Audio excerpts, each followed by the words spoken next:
ሰላም የዩቲዩብ ቤተሰቦች፣ ዛሬም በጣም ምርጥ ሀሳብ ይዤ መጥቻለሁ።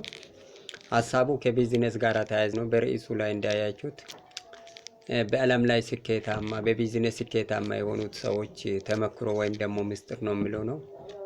ዘ ሴክሬት ኦፍ ዘ ሞስት ወርልድ ሰክሲድ ፒፕል የሚለው ነው። በጣም እውነተኛ ታሪክ ላይ የተመሰረተ እነዚህ ዓለም ላይ ስኬታማ የሆኑት ሰዎች የጻፉት ያሳተሙት መጽሐፍና የሚስማሙበት ሀሳብ የያዘ ነው። በጣም ምርጥ ሀሳብ ነው። እኔንም ወደ ቢዝነስ ዓለም እንዲቀላቀል እንዲጀምር ሞቲቬት ያነቃቃኝ ይሄ ሀሳብ ነው። በጣም ተከታተሉ፣ በጣም ይጠቅማችኋል።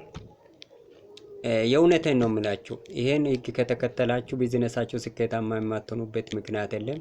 እስከ መጨረሻ ተከተሉኝ። በምዕራፍ 1 እና በምዕራፍ 2 እያካፈል ሀሳቡን ማስረዳት እሞክራለሁ። ቀጥታ ወደ ሀሳቡ እንግባ። ላይክ ሰብስክራይብ ማድረግ እንዳትረሱ። ብዙ ቪዲዮ ለቅቄያለሁ፣ ወደፊትም የሚለቀው ቪዲዮ ስላለ ላይክ ሰብስክራይብ ማድረግ እንዳትረሱ። አሁን ቀጥታ ወደ ሀሳቡ እንገባ። እንግዲህ በምዕራፍ ላይ እነዚህ ሰዎች ዓለም ላይ ስኬታማ የሆኑት በቢዝነስ የሚስማሙበት ሀሳብ በአንድ ምዕራፍ እናያለን። ምንድነው? አንደኛ ደረጃ ላይ እነዚህ ዓለም ላይ ስኬታማ የሆኑ ሰዎች የሚስማሙበት ማንም ሰው ወደ ቢዝነስ ዓለም ሲገባ የመጀመሪያ ምዕራፍ ላይ ያስቀመጡት ምንድነው? የቢዝነስ ምርጫ ነው። ብዙ ሰው ብር ስላለ ብቻ ወደ ቢዝነስ ይገባና ገንዘቡና ጊዜውን ከጨረሰ በኋላ ወደ ኋላ ይመለሳልና ምርጫ በጣም ወሳኝ ነው።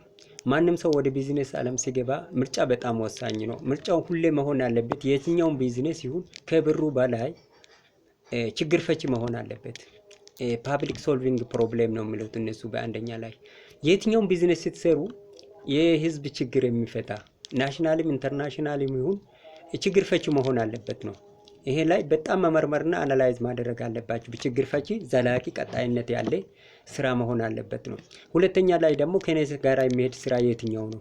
ውስጣችሁ ያለ ካንተ ከተሜና ገጠሬ እኩል አይደለም ስራ። አንዱ ኤሌክትሮኒክስ ነው፣ አንዱ አርት ነው፣ አንዱ ግብርና ነው የሚሄደውና ከኔ ጋር የሚሄድ ስራ የትኛው ነው ብላችሁ መምረጥ አለባችሁ። ብራችሁን ጊዜያችሁን ሳትፈጁ መልፊት ማለት ነው። በሶስተኛ ደረጃ ደግሞ ምንድነው? ሃይ ዲማንድ ሎው ሰፕላይ የሚለው ነው። ምንድነው? ሰው ብዙ ሰው የሚፈልግ ግን አቅርቦቱ በጣም ትንሽ የሆነ ስራ ላይ ብትሰሩ ያዋጣል ነው የሚሉት።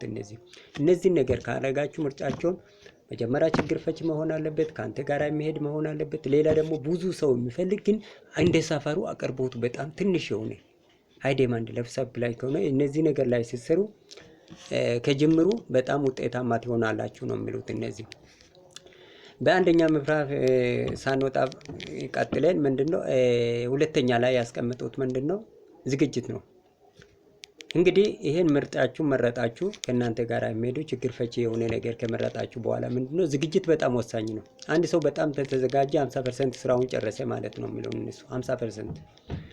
ዝግጅት በጣም ወሳኝ ነው። ብዙ ሰው ብር ስላለ ብቻ ዝግጅት ሳያደርግ ወደ ቢዝነስ ዓለም ገብቶ ከዛ በኋላ ብዙ ኪሳራ ውስጥ ይገባልና ዝግጅት ብዙ ነገር ከውስጡ ይዛል። ምንድነው? አንደኛ ቢዝነስ ፕላን ማዘጋጀት። ቢዝነስ ፕላን ራሱ ኮንቴንቶች አሉ። ይሄ ሴቲንግ ጎል ተነስቼ ይደርሳሉ። ይሄ ማርኬት አናላይሲስ፣ ፋይናንሻል ፕላኒንግ፣ ማኔጅመንት ብዙ ነገር ይይዛል ቢዝነስ ፕላን ራሱ። ማስተር ማይንድ ግሩፕ፣ እነዚህ ሰዎች ኤክስፒሪየንስ ያላቸው ልምድ ያላቸው እናንተ ሰክሰስ ወይም ደግሞ ውጤታማ መሆኑ የሚፈልጉ ሰዎች ማማከር። ምንድነው የሚሉት እዚህ ጋር? ብዙ ሰው ሰውን ሳያማክር ወደ ስራ ይገባና ኪሳራ ዓለም ውስጥ ይገባል። ሲንግል ማይንድ ኢዝ ላይክ ሲንግል ባትሪ፣ ሞር ማይንድ ኢዝ ላይክ ሞር ባትሪ ቱ ጊቭ ሃይ ኤነርጂ ኤንድ ሃይ ፓወር ይላሉ።